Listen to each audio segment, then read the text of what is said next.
Hi there.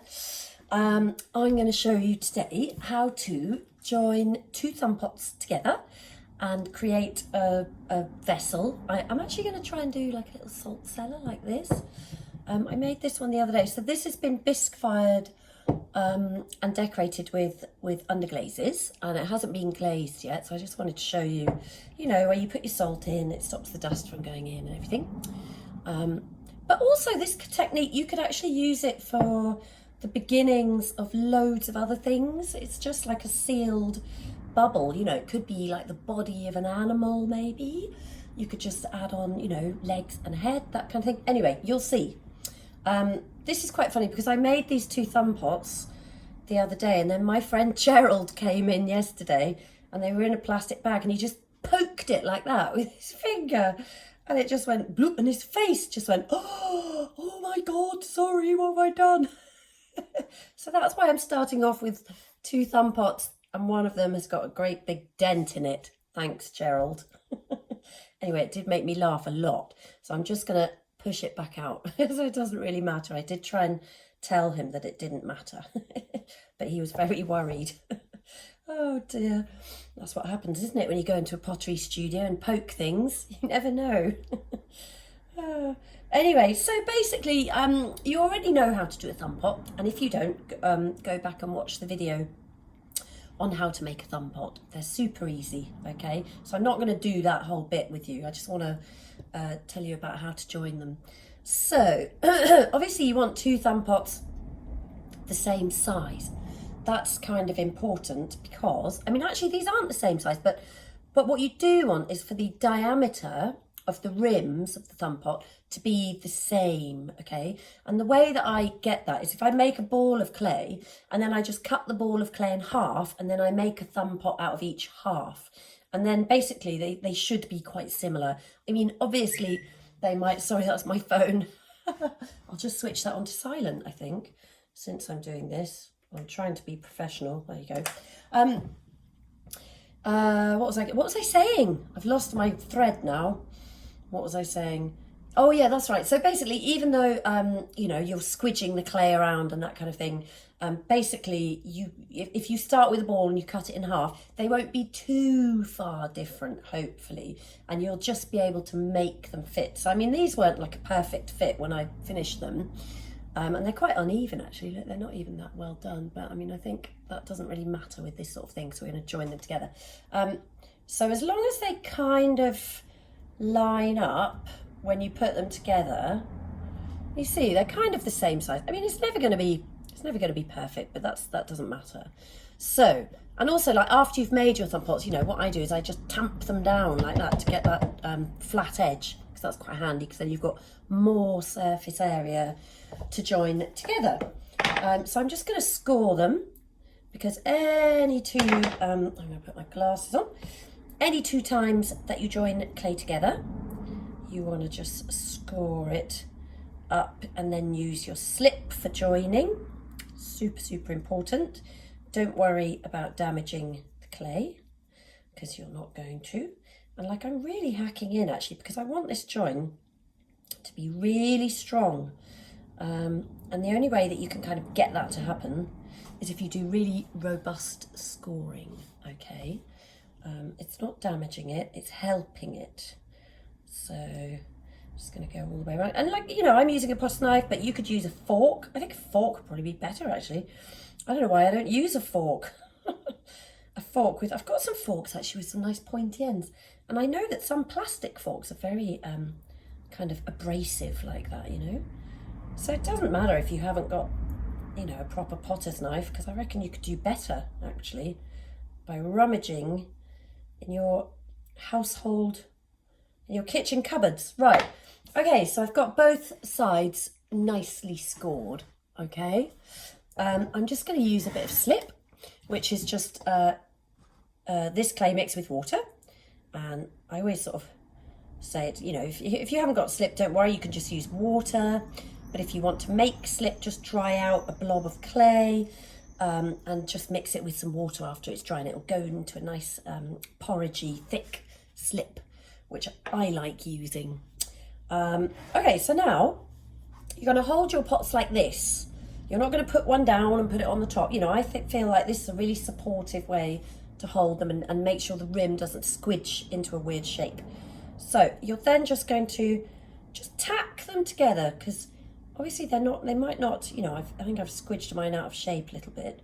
So just tack it together until it's just touching, all right? I haven't really given it very much sort of like pressure, because what we actually want to do is kind of trap the air inside form, and then it'll act a bit like a beach ball, because you'll have air pressure, which means we'll be able to press on the surface of the form and it's not going to dent in, because there's this air pressure pushing back, okay?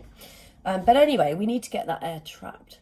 So if you take it like this and you can give it some forwards kind of pressure using all your fingers together and pressing it. I don't know if you can see, I'm just going to do it like that. Can you see the slip is just sort of squidging out a little bit as I do it? And I'm really able to give it pressure without distorting the form too much, yeah? Because otherwise, how are you going to press that seam together? It's quite difficult, isn't it? Because it's a round shape and you don't want to flatten it.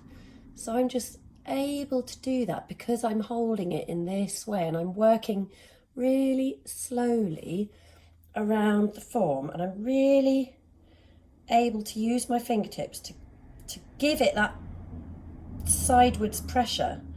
Okay, I'm just going around a second time, and now I know that whatever air is in there is trapped now, not to be confused with trapped wind. Anyway, moving on. So now that's like a beach ball now. I can press it, and if I did what Gerald did and poked my finger in, it might go in a bit, but basically there's air pressure that's going to be pushing back. And also, as I handle the clay, that air inside the form is going to be warming up slowly, so there'll be increased air pressure. And it's very noticeable, actually. Sometimes, well, you'll see later, but when you make the hole, sometimes it goes psst, like that. And just through handling it, you know, that slight bit of warmth does, you know, increase the air pressure. It's quite interesting, actually, a little bit scientific. Anyway, okay, so how do we get rid of that ugly seam? I think that one of the ways you can use it, I like these curved tools. Anything with a bit of a curve that's a little bit like my thumb. Can you see? Sort of similar, isn't it? That nice curvy shape.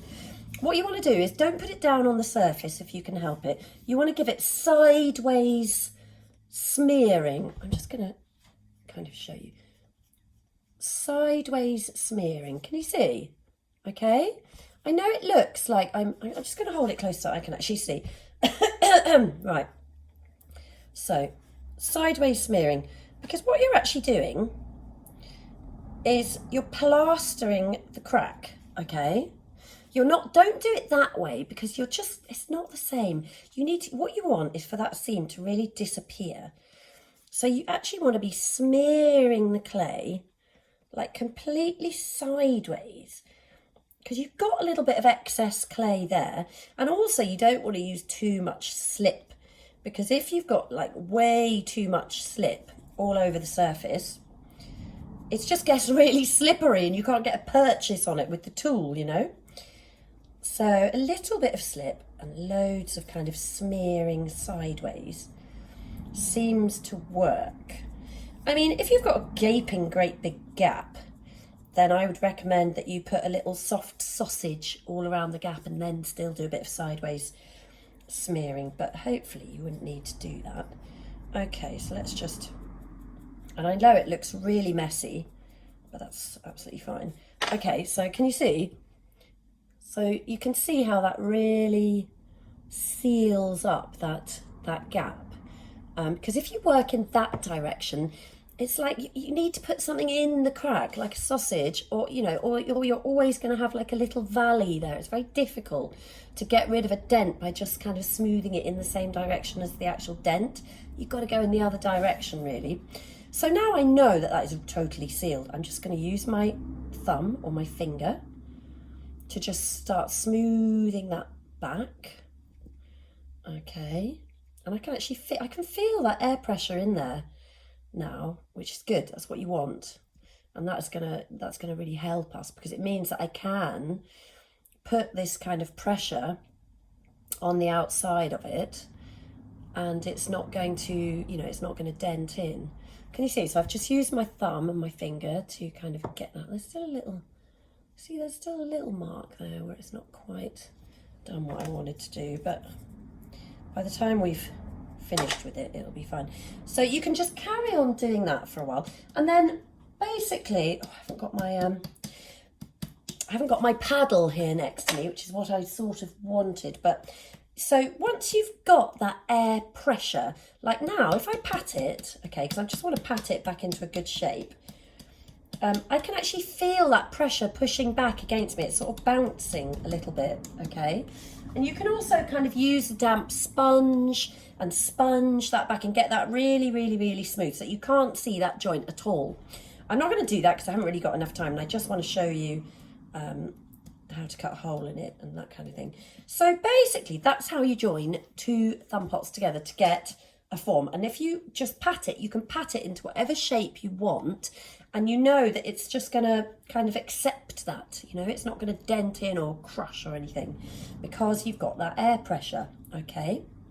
And it is interesting because you can really feel it. It does feel like a ball, you know. I love it. Anyway, okay, what we're going to do is, see, I'm just going to give it a little flat bottom. Sometimes the air pressure gets so great that it actually doesn't want to, you know, you need to make a little hole sometimes for it to actually accept your, you know, to yield to the touch sort of thing. Anyway, okay, we're going to use, I just want to cut a round hole in it. So I think for this one I used just like a paper cup. So I'm just going to pop that on there. It's actually a little bit big, but I'm just going to mark around there. I mean, anything will do, you know, and it doesn't have to be round either. And obviously, whatever the aperture is going to be is up to you. So I've just marked that on there, and I'm just going to chop it out. So I always find when you're cutting a hole in a ball of clay, if you kind of hold your knife like that, and then you can steady your thumb against the clay and pull your knife towards you like that. So let's see if I can hold it up and do it. Is that going to work? So I'm poking my knife in, I'm pulling it towards me. I'm moving the form around, pulling my knife towards me. And that feels like I've got a good bit of control. Okay, so now I've cut that out. So you can see inside. Can you see inside? It's a bit dark in there, isn't it? Oh, you might be able to see. Basically though, we've got the interior seam happening of where we joined that together. So all I'm going to do with that is I'm going to use my thumb to just smooth that out on the inside, and I'm doing that sideways smoothing again, okay, just so that you can't see that seam. All right, I'm making sure that's really well joined together, and it's just the right size so I can actually do that. So that's good. I might use my finger actually. It's a bit slippery because I've got a bit too much slip on there, so it's sort of not that easy. But anyway, smoothing it, smoothing it, smoothing it. That'll do, because it would look awful if you just left that. Okay, now you can see we've got a little cubby hole, okay, for the salt. This all looks really rough, doesn't it? That doesn't look so great. So it's just a case of finishing off around here with your sponge. You could be cutting it back with the knife a little bit. And then of course, the last thing to do would be attaching a little loop, all right? But I'm kind of out of time already with this. I can't believe it. But that's the general principle. And really what I wanted to show you was how to join two thumb pots together. Okay, and all the rest of it is just fiddling and faffing and finishing. So as long as you get the how to join them together properly, I think you'll be okay to carry on and do other things with the technique. I hope so.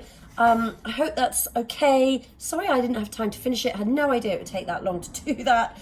But I'm as surprised as you are. I've got to go. Bye for now.